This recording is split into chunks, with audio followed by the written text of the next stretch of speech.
環球大戰線深入世界最前線，全球各地的觀眾朋友，大家好，我是葉思敏。今天節目大主題我們會來關心到的是重磅消息，中日產業戰現在全面升級了。日本從8月16號這一天會開始限制它的工業基母要來出口中國大陸，卡住中國製造。另外一方面，中國大陸則是反制，用的是掐住稀土的出口，還有鍺跟銻的出口，對日也是直接歸零的。另外一方面，今天也會來關心到是澳洲在封中國大陸的稀土股權，怎麼一回事？今天我們會做深度的剖析。先歡迎在場來賓，首先歡迎時事評論員王尚志尚志哥。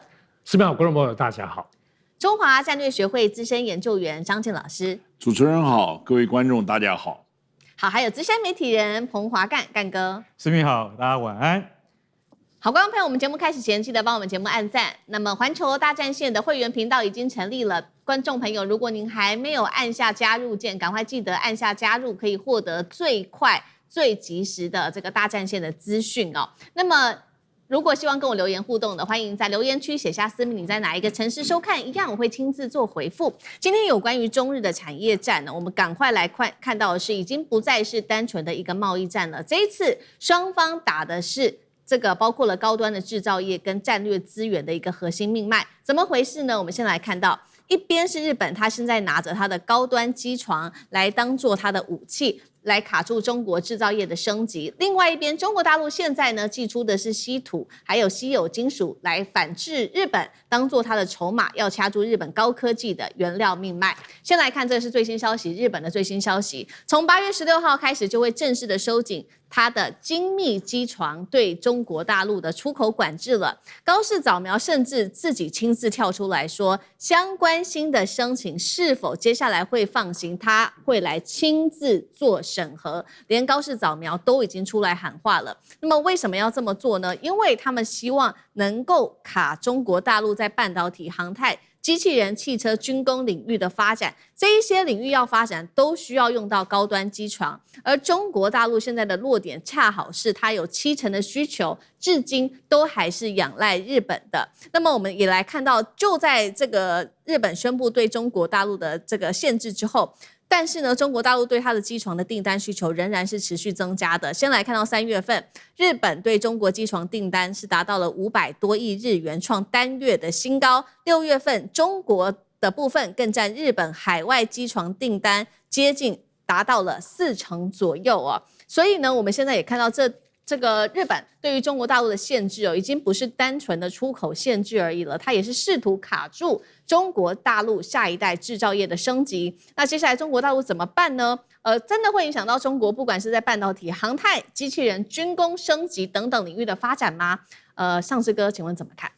好，日本出手哈，那這次針對中國會不會打到中國？可能會哦。目前這個是最新的一個日本決定，要對於中國當中有點一個反制的部分的措施。我們知道之前日本反制像是光刻膠，以為很嚴重，結果中國大陸直接把你平替了哈。但是我們知道，其實對於日本來說，長久來全世界都知道，像日本、德國他們的這個所謂的製造業、製造工藝是非常非常厲害的。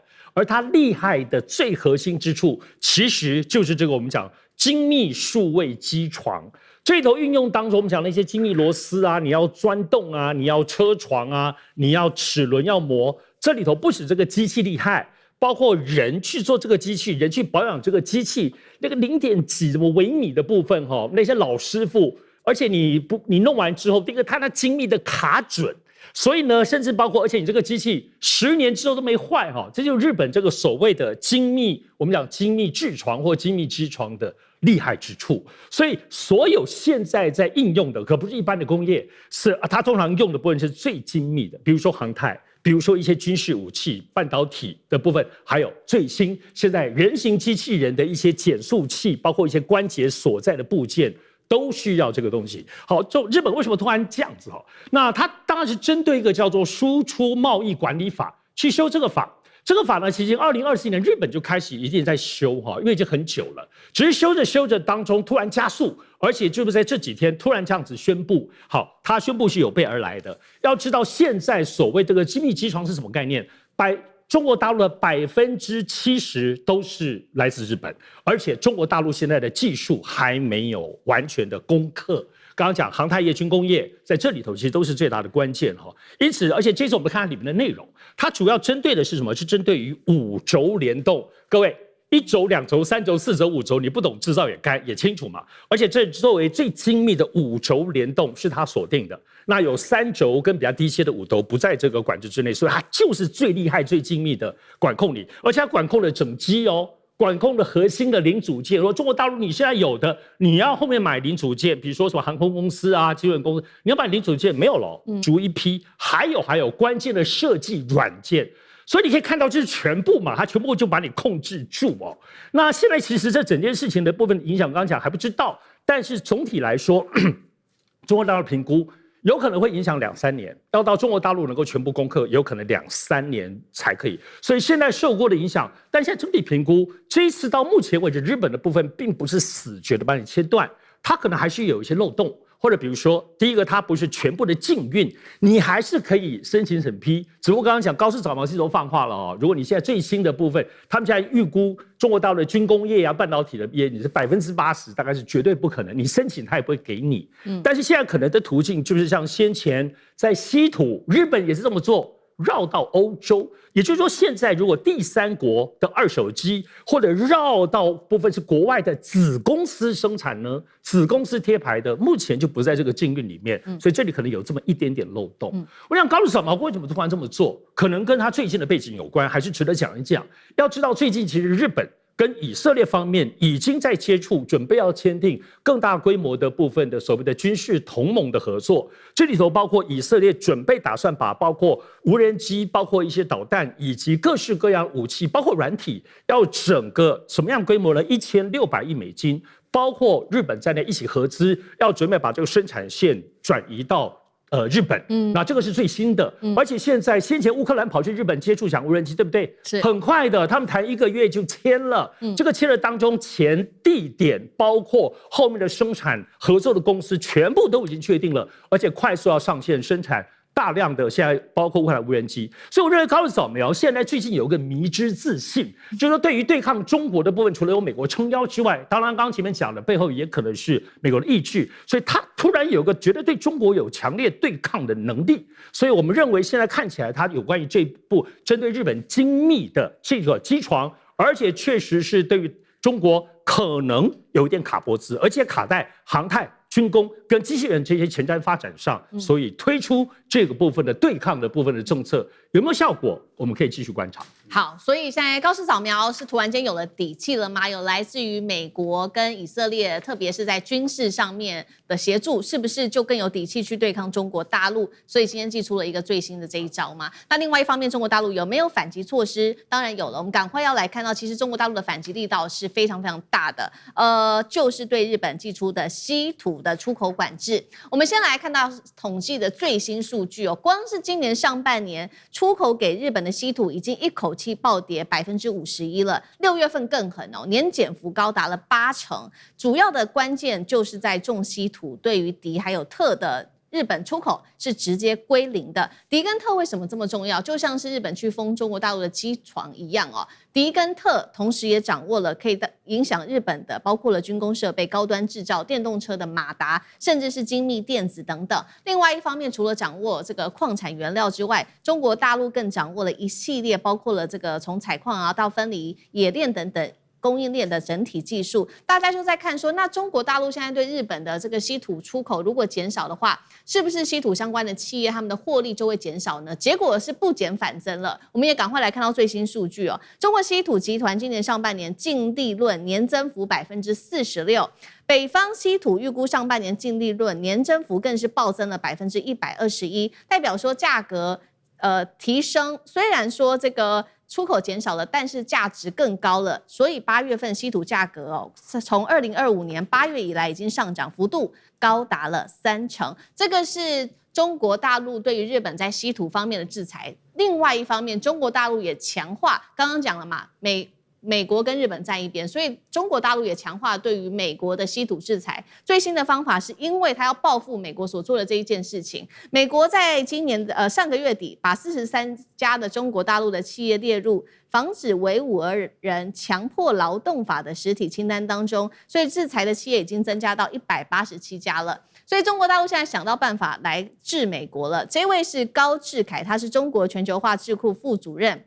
他說呢，中國現在應該要成立一家稀土總公司。重點來了，這個總公司就是設在美國一直不斷提的新疆這個地方。他就說呢，如果未來美國你需要稀土的話，就請你親自飛一趟到新疆來這邊來跟我們談，不管是稀土的出口甚至價格都是由中國大陸來決定，甚至未來還在新疆這邊用人民幣來做交易等等。幹哥怎麼看？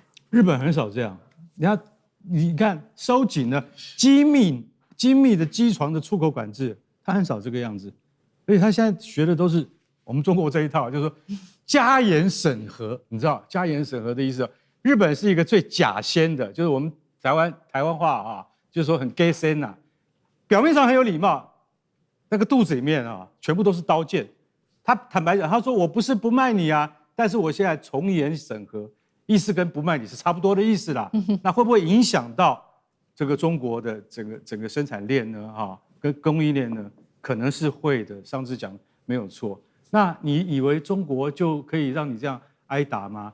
看誰被打得比較痛啊！我跟你講，你看現在銻跟銼兩種重金屬也就是那個這個元素，老實講一句，到這個月已經怎麼樣？已經歸零了。我們中國不出口給日本了。你不出口給日本，因為這兩樣這個元素最重要，它是什麼？軍工業和高性能馬達，還有一個大家沒有注意到，它的重要性也非常的要緊，叫鋰，一個金再一個鋰，它是做什麼的？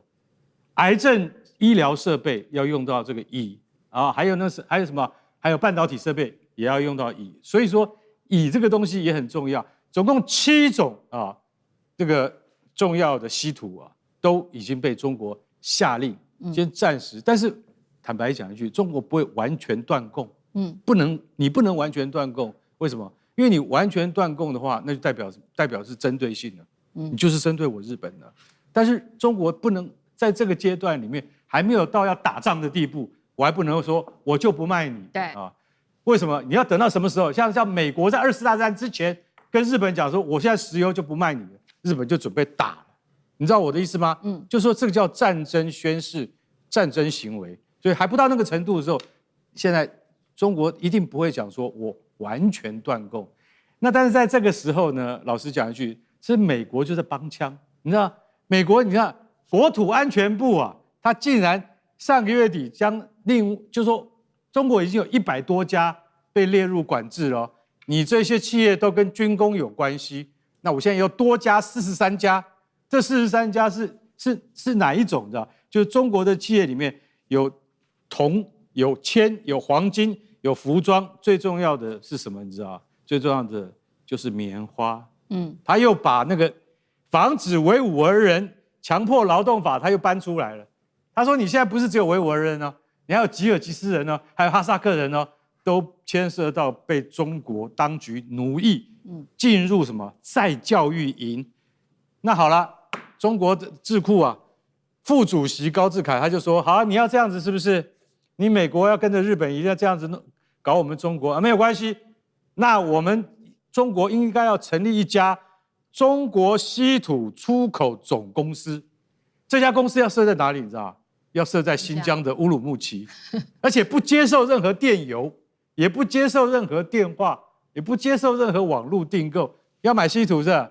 你國防部 DARPA。”美國國防部高級計劃局，請你派專員，要先過我們這個我們中國安全部門審核，你才能夠來。不是來北京，你到了北京，你要坐，不管你爬的也好，坐高鐵也好，坐馬車也好，你給我到烏魯木齊來談判。你現在有資格再來談判。高志凱，我覺得他真的就是一種很傳統的一個中國人，你知道嗎？就是說我們是朋友，我們都可以談；不是朋友請你自己想辦法到烏魯木齊來談，而且我們要紙上簽約，不可以用 email。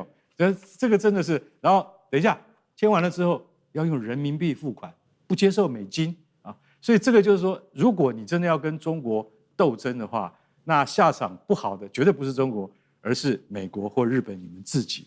好，現在其實呢，我們剛剛講的是日本跟進美國，美國老大哥來對中國大陸祭出這個制裁。那另外一方面，還有另外一個國家，同樣是跟日本一樣跟進美國老大哥來制裁中國的，還有澳洲了。澳洲最新，我們也來看，它也有了動作，正在加強審查中國大陸相關投資人，要求呢，只要你是中國大陸的相關股東，你就要出售掉澳洲稀土企業北方礦業你的持股哦。目前中國相關的股東占這一間的持股大約達到了17%。為什麼這一間公司特別的重要？因為呢，它開採的礦主要是包含了銻還有銻等等這一些重稀土。張進老師怎麼看澳洲的動作？接下來你怎麼看？我想啊，在這些就是這個封鎖技術產品或者封鎖原材料。所有的封鎖的這些手段都是慢性的在絞殺對方。可是有一句話講說，你要卡人脖子，你一定要跟上帝站在一起。換言之，也就是說，你技術領先的產品，終有一天人家還是會追得過。可是呢，礦產原材料產在你的家裡，這是沒辦法的事情。所以呢，這個人家講說是因為資源的封鎖，會逼得對方狗急跳牆，然後甚至訴諸戰爭手段，誠如剛才幹哥所講的，逼得日本人非要下南洋，然後去奪資源，這是可能的。那我是覺得這個澳洲呢，他現在針對股權上在這個做這個文章，我想必須要提醒一下，在西洋的這個海洋法系的國家之中，你不可以針對單一的這個企業去立法。你可以用行政手段去要求，可是呢，他萬一要求普遍性立法的時候，其實這種做法是沒有办法站得住腳，所以在這邊要提醒。至於高志凱先生講說是把那個稀土工業全部拉到那個就是新疆，我以前新疆有一個這個就是美國有個參議員叫 Tom Cotton， 他們動不動就是找新疆的棉花開刀。就新疆就取了一個名字，這個棉花種叫 Tom Cotton。說為什麼叫 Tom Cotton？ 說因為美國的棉花的時代有一個湯姆叔叔的小屋啊 ，Uncle Tom's 的 Cambion， 所以我們這個新種的棉花就叫 Tom Cotton， 你知道？結果那個大家搞得啼笑皆非。當然這個事情只是曇花一現，意思就是說，你要去捉卡別人方法有很多，但是講實在話，這種拿先進技術去卡別人的，會有一天萬一被人超越的時候，然後人家做出白菜價，最後會讓自己的工業體系崩盤，那個風險才是更大。好，謝謝張進老師。那我們休息一下，馬上回來。觀眾朋友們，我們要開會員頻道啦！因應呢美中、中東還有印太的亂局，你看到的是新聞，我們看到的是背後誰在操控這個世界。加入會員可以取得獨家視角的通行證，你將優先取得更深的觀點判讀，包括了核心真相分析、歷史脈絡拆解、局勢推演邏輯。同時解鎖會員勳章、優先互動權、問題解析、幕後花絮，支持我們制作高品質的影片。點擊下方的加入鍵，一起成為戰友吧！我們會員頻道見。